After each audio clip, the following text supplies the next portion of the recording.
할렐루야. 오늘은 누가복음 16장 19절에서 31절 말씀을 가지고 말씀을 나누겠습니다.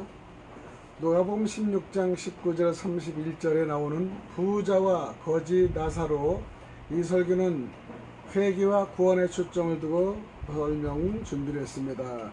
설교 제목은 보이는 것과 보이지 않는 것. 한 부자가 있어 자색 옷과 고운 베옷을 입고 날마다 호화롭게 즐기더라.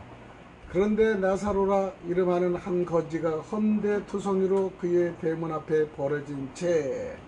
이렇게 누가복음 16장 19절에서 20절까지만 올려서 드렸습니다.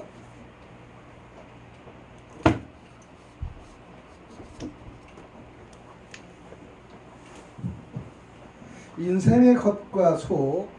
사랑하는 성도 여러분, 세상에는 겉보기에 성공한 삶이 있고 초라해 보이는 삶이 있습니다.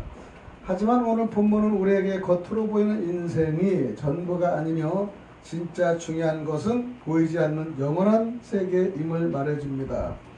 오늘 우리는 부자와 나사로의 비유를 통해 이 땅의 삶과 영원한 삶의 차이, 그리고 회개의 시기에 대해 깊이 묵상하고자 합니다.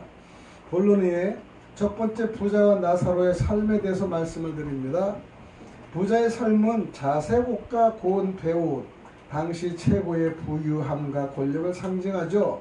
그는 날마다 호화롭게 즐겼습니다. 세상 사람들이 불알 만한 삶을 살았습니다. 나사로의 삶은요, 병든 몸, 음식 찌꺼기를 바라는 거지, 개들이 상처를 핥을 정도로 비참했습니다. 그러나 중요한 점은 나사로가 하나님께 버림받은 사람이 아니라 오히려 하나님이 기억하신 자였다는 사실을 우리가 알 수가 있습니다. 나사로라는 이름의 뜻은 하나님이 도우신다의 뜻입니다. 이 땅에서는 부자가 복받은 사람처럼 보였고 나사로는 저주받은 사람처럼 보였습니다. 그러나 죽음 이후 모든 것이 뒤바뀝니다. 죽음 이후의 운명은요, 두 번째는 나사로는 아브라함의 품에 안깁니다. 천국을 상징하는 것이죠. 부자는 음부에서 고통 중에 불길에 괴로워합니다. 부자는 고통 중에 외칩니다. 아버지 아브라함이여, 나를 긍휼히 여기사 나사로를 보내어 그 손가락 끝에 물을 찍어 내 혀를 서늘하게 하소서. 24절의 말씀인데, 그러나 더 이상 기회는 없었습니다. 이 땅에서 기회가 주어졌지만은 그는 회개하지 않았고 하나님을 찾지 않았습니다. 죽음은 기회의 마침표입니다. 죽은 후에는 바꿀 수가 없다는 것이죠. 세 번째 가장 큰 문제는 하나님 없는 삶이었습니다. 이 비유의 핵심은 부자가 부유했기 때문에 지옥 간 것이 아니라 하나님 없이 자기를 위해 산 삶의 문제였던 것이죠. 부자는 하나님을 의지하지 않았고 이웃인 나사로를 외면했습니다. 하나님을 몰랐고 말씀도 듣지 않았습니다. 아브라함은 말합니다.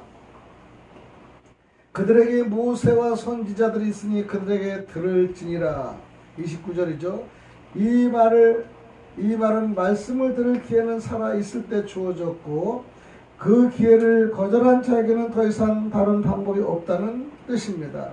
그러면 결론이 지금이 기회이죠. 사랑하는 성도 여러분, 방송을 듣는 청취자 여러분, 오늘 이 말씀은 단지 부자와 거지의 이야기는 아닙니다. 우리 모두에게 주시는 회개의 경고이자 구원의 초청이죠. 하나님 없이 살아가는 사람은 아무리 성공해 보여도 영적으로는 가장 불쌍한 사람입니다. 반대로 고통 가운데 있지만 하나님을 의지하는 사람은 하나님께 기억된 자입니다. 그럼 우리가 적용을 해보면 이렇습니다. 나는 지금 무엇을 바라보고 살고 있는가?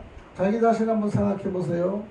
겉으로 보이는 풍요입니까? 아니면 하나님과의 관계입니까? 중요한 질문입니다. 또 두 번째는 나에게는 아직 기회가 있습니다. 지금 말씀을 듣고 회개하고 주님께 나아가야 합니다. 주님 보이는 것에 속지 않게 하시고 보이지 않는 영원한 것을 붙들게 하소서. 오늘 이 시간 제 마음을 열어주시고 주님을 알게 하소서. 우리에게 기도를 해야 될 것입니다. 그럼 핵심은 이렇습니다. 진짜 복은 이 땅의 형편이 아니라 하나님과의 관계에 있다. 진짜 복입니다. 또 죽음 이후에는 기회가 없고 지금 이 은혜의 시간이다. 회개하고 말씀의 귀를 기울이는 자만이 영원히 생명을 얻는답니다. 우리는 앞서 드린 부자와 거지 나사로에 기반한 이 그룹에 대해서 말을 합니다. 오늘 이 말씀을 가지고 서로 나누는 귀한 시간이 될 수가 있습니다. 과제가 얼마나 좋습니까? 그럼 우리는 질문에 대해서 이렇게 물어볼 수 있습니다. 나사로, 부자와 나사로의 삶을 비교하면 어떤 점이 가장 인상 깊었나요? 예를 들어서 나사로는 땅에서는 가장 비참한 삶을 살았지만은 죽음 이후에 하나님 품에 안겼다는 점이 인상 깊었습니다. 반면에 부자는 세상에서 화려하게 살았지만은 결국 하나님의 나라에서는 거절당했다는 사실을 우리가 알아야 됩니다. 하나님이 보시는 기준은 겉모습이 아니라 마음과 믿음임을 느꼈습니다.